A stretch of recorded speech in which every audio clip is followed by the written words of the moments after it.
બરોડાથી ટ્રેનમાં અમે લોકો દિલ્હી જવા માટે નીકળી ગયા. ટ્રેન બહુ ભરચક હતી, પરંતુ અમારી ટિકિટ કન્ફર્મ હોવાના હિસાબે અમને કોઈ તકલીફ ના પડી.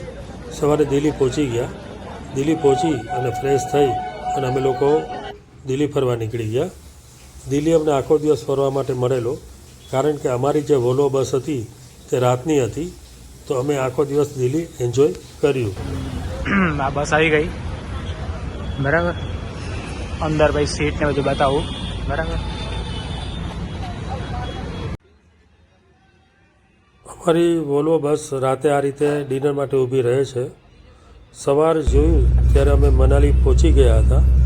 રસ્તામાં અમે મનાલીની મજા રહી રહ્યા હતા અને થોડી જ વારમાં અમે લોકો મનાલી પહોંચી જશું. મનાલી વોલ્વો બસ સ્ટેન્ડ ઉપર અમે પહોંચી ગયા. ડ્રાઈવરનો ફોન આવી ગયો અને અમને લોકોને લઈને કાર દ્વારા હોટલ તરફ લઈ ગયો. તો અમે લોકો જશું હવે કારમાં હોટલ. કારવાળા ભાઈ અમને મનાલીના રસ્તેથી અમારી હોટલ સુધી ડ્રોપ કરવા માટે આવી રહ્યા છે. હવે થોડી જ વારમાં અમે તમને હોટલ લઈ જશું. આ છે અમારી હોટલ અને અમે લોકો જ્યાં પહોંચી ગયા છે. થોડી વારમાં અમે ચેકિંગ કરશું. હોટલનું નામ તમે જોઈ રહ્યા છો. ચારે બાજુ પહાડ છે અને એકદમ કુદરતી વાતાવરણ છે. અમે લોકો સાઇટસીઇંગ માટે સૌથી પહેલાં ક્લબ હાઉસમાં ગયા, જે તમે જોઈ રહ્યા છો. આ ક્લબ હાઉસ છે મનાલીમાં. ક્લબ હાઉસ જોયા પછી અમે લોકો હિડમ્બા ટેમ્પલ ગયા. આ બહુ ફેમસ જગ્યા છે અને જ્યારે સ્નો હોય છે ત્યારે આજુબાજુ ઘણો તમે આનંદ લઈ શકો છો અને બાજુમાં ગાર્ડન પણ છે, એ પણ અમે એન્જોય કર્યો. હવે અમે જશું નેક્સ્ટ સ્ટેશન, જે હું તમને થોડી વારમાં બતાવીશ. આ છે મનાલીનો ફેમસ મોલ રોડ, જે તમે જોઈ રહ્યા છો. અહીં રાતે લોકો બહુ આવે છે અને વિન્ટરમાં પબ્લિક ઘણી બધી હોય છે અને ઘણા બધા કાર્યક્રમો અહીંયા થતા હોય છે. તમે શોપિંગ પણ અહીંયા કરી શકો છો. અમે લોકો રોહતાંગ જવા માટે થઈને હિમાચલ ટુરિઝમની બસમાં બેઠા. અમે બહુ ઓછા લોકો હતા, કારણ કે ઓફ સિઝન હતી.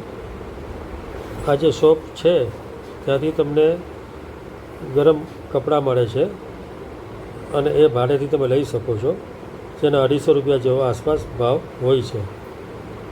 તો હવે અમે જશું રોહતાંગ, જે હું તમને બતાવું. આ છે રોહતાંગ જવાનો રસ્તો. રસ્તામાં જ તમને સોલાંગ વેલી આવશે, પરંતુ અત્યારે ત્યાં સ્નો નથી, એટલે અમે લોકોએ નક્કી કર્યું કે આગળ જશું અટલ ટનલ બાજુ. તો ચલો હું તમને આગળનો વિડીયો બતાવું. અમારી બસ બ્રેકફાસ્ટ માટે ઊભી છે. તમને હું કંઈ નવી આઈટમ બતાવું. તમને જોઈને આ થતું હશે કે આ શું છે. આ જે છે ને નીચે, એ મેંદાનો પુડલો છે. એની ઉપર મીઠું નાખે છે, કે અલગ ટાઈપની ચટણી નાખે છે, કંઈ સોસ નાખે છે અને એકદમ ફેમસ આઈટમ છે અહીંની. એને કહેવાય છે લાફિંગ. તો જ્યારે પણ મનાલી તમે જાઓ ને ત્યારે આ ખાવાનું ચૂકશો નહીં, કારણ કે એકદમ ટેસ્ટી હોય છે, મજેદાર હોય છે. એની રીત પણ કંઈ અલગ હોય છે અને ઇન્ડિયામાં, આપણે અહીંયા ગુજરાતમાં બીજો કઈ જગ્યાએ મળતું નથી. એ જે બની જશે ને પછી તમને ખ્યાલ આવશે કે આ ખરેખર વસ્તુ શું છે. તો આ ચાખવા જેવી વસ્તુ છે અને ખરેખર તમે જ્યારે પણ સોલાંગ વેલી જશો ને ત્યાં રસ્તામાં આ વસ્તુ અને આંટી આવશે, તો ભૂલતા નહીં. હમણાં જ અમને આ કટિંગ કરીને પીસ આપી દેશે અને અમે લોકો બ્રેકફાસ્ટ કરી ને થોડા આગળ નીકળશું. जी ये सामने ये आ गया सोलंग वैली आ गया जी. ये ग्राउंड है सामने, ये बड़े वाला ग्राउंड है, स्की ग्राउंड है. विंटर में जब यहाँ पे बहुत सारी बर्फ होती है ना, विंटर में सारे जो हमारे स्पॉट है यहीं तक सीमित हो जाते हैं, अगले रास्ते बंद हो जाते हैं. ये ग्राउंड देख रहे हैं यहाँ पे सोलंग वैली का ग्राउंड है. कई बार यहाँ पे इंटरनेशनल लेवल का स्की फेस्टिवल सोलांग में वो ग्राउंड है. अब जब ये सारा बर्फ से भर जाएगा ना, तो पूरा सड़क तक एक ही ट्रैक बना होता है यहाँ पे जी. उस टाइम ये सारा स्पॉट भी जो हमारा स्नो पॉइंट होता है यहीं पे होता है विंटर में. ये रोपवे है, देखो रोपवे है सामने.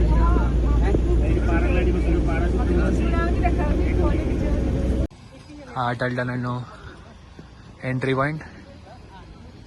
અહીંયા બસ છે ને વોશરૂમ માટે અને ફોટો માટે ઊભી છે 10 મિનિટ, અને હવે અહીંયાથી પછી અંદર જવાનું છે.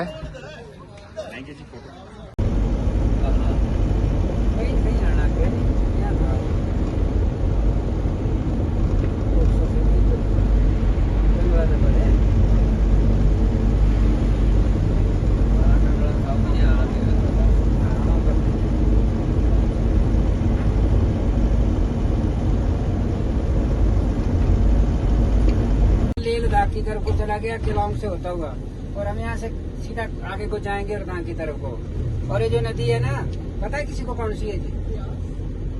ये नहीं है ब्यास, ब्यास आती है मनाली से, बोर्ड पे उतारते हैं, घूम लो। इसके बाद जहाँ पे वो बोर्ड लगा हुआ है ना, वहाँ पे आपको फोटोग्राफी को दोबारा रोक देंगे गाड़ी, ठीक है जी, वो आगे जाके है। अब ऐसा है, पहले तो हम देख लेते हैं सारी सवारी का ना भाई, आपस में आज मेरे को कुछ सबका तालमेल कम लग रहा है उसमें ना, नहीं तो परिवार बढ़ जाता है इस टाइम समय तक। बोलो टाइम कितना चाहिए आपको यहाँ पे? બસ માટેનો અહીંયા હોલ્ટ રાખેલો છે, સ્પેશિયલ ફોટોગ્રાફી. અહીંયા 1:30 વાગ્યા સુધી બસ ઊભી રહેશે. તમે ઉપર ચડી શકો અને ફોટો લઈ શકો. બરફ તમને જોવા મળી ગયો.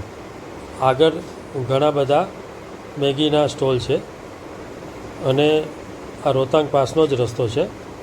તો હવે આગળ જતાં અમને રોહતાંગ પાસ પણ જોવા મળશે. તમે આ નજારો એન્જોય અત્યારે કરો. આ એકદમ જો ઉપર આવી ગયા. અહીંયા છે ને બધા ઉભું છે ફ્લેગ લઈ. રોહતાંગની કોડવા છે.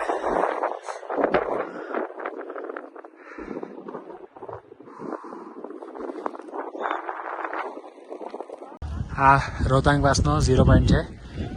અહીંયા ક્યાં બધા સ્કૂટર મળે અને જો આગળનો વ્યૂ. અહીંયા બોટ છે રોહતાંગ પાસનો અને બધા ઘોડા અને સ્કૂટર લઈ જો વાં છે.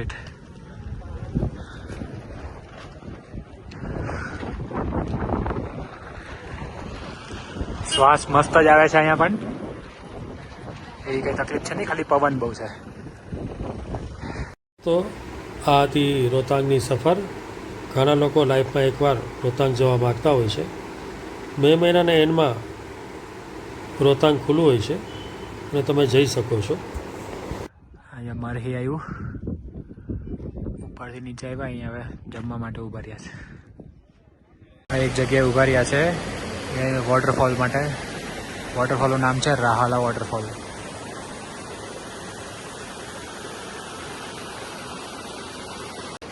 આ જે નદી વહી રહી છે ખડખડ કરતી, એ છે બિયાસ નદી. અહીંયા પાણી બહુ ઠંડુ હોય છે અને 12 માસ પાણી તમને જોવા મળે છે. બીજે દિવસે અમે લોકો કુલુ તરફ જઈ રહ્યા છે. કુલુથી મણિકરણ અને કસોલ પણ જશું. ચલો તમને હું આગળનો વિડીયો બતાવું. આ મણિકરણ આવી ગયા, પુલ ક્રોસ કરી હવે અને રામ મંદિર જવાનું છે.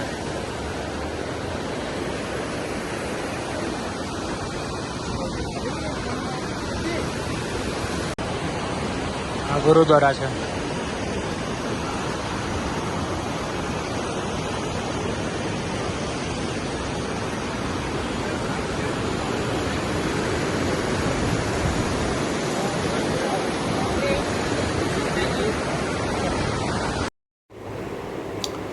મણિકરણ ખરેખર સારી જગ્યા છે અને એક વખત આવવા જેવી જગ્યા છે.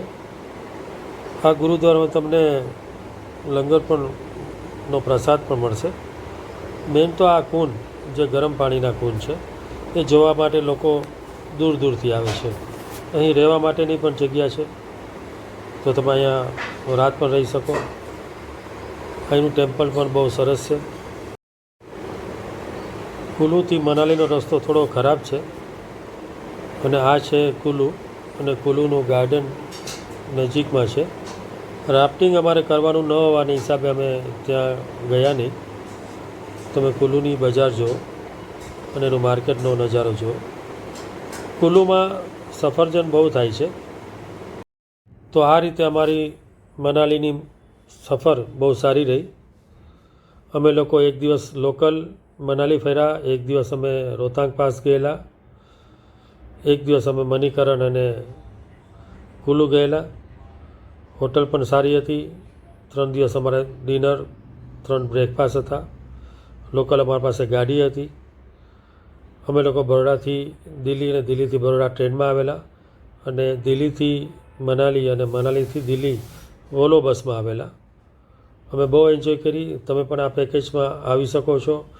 વધુ જાણકારી માટે નીચે નંબર લખેલો છે, અમારો કોન્ટેક કરો. આ ચેનલને લાઈક કરો, સબસ્ક્રાઈબ કરો અને ફોરવર્ડ કરજો. Thank you.